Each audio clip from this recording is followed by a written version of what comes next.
Bak ya bu kadar dikkat etse de dikkat etmesin. Çünkü benim vazifem dikkat size doğru, Allah'ın emri olduğu gibi size çok mühim bir şey beyan ediyorum.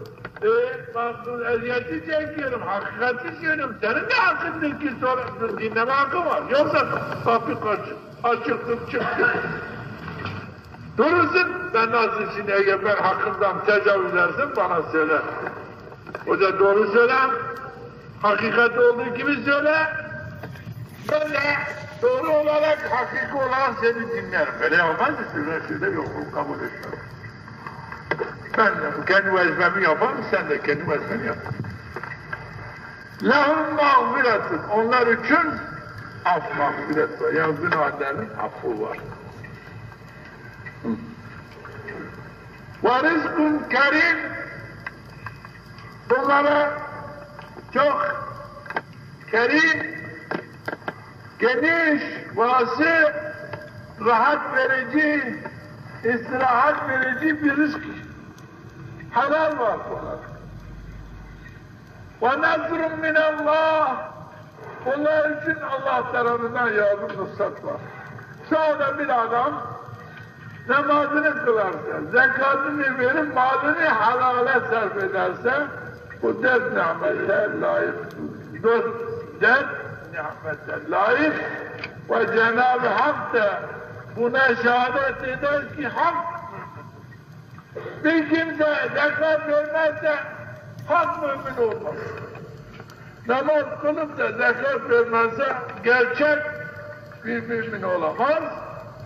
Ve onun için de şeref yok, derece yok, günahın affı yok, bir rızk-ı kerim de yok. Yani iyi bir rızk, vasi, geniş bir rızkla maruf olur.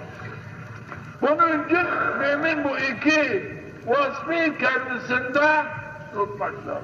Bunu kendine tut ki mümini hak olasın, bu nimetlere nail olasın.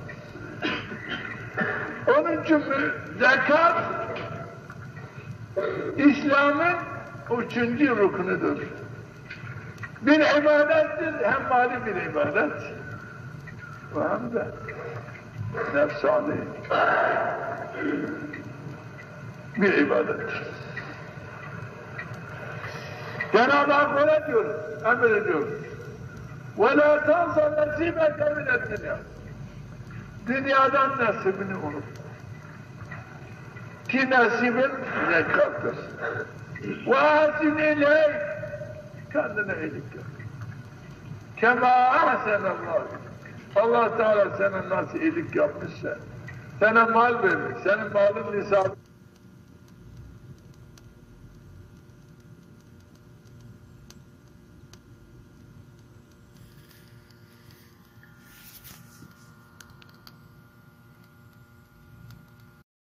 Bak ya bu kadar dikkat etse de dikkat etmesin. Çünkü benim vazifem dikkat size doğru, Allah'ın emri olduğu gibi size çok mühim bir şey beyan ediyorum.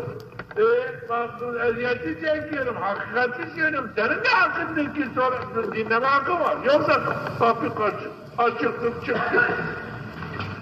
Durursun, ben nasıl şimdi eğer ben hakkımdan tecavüz edersin bana söyle. Hoca doğru söyle, hakikat olduğu gibi söyle.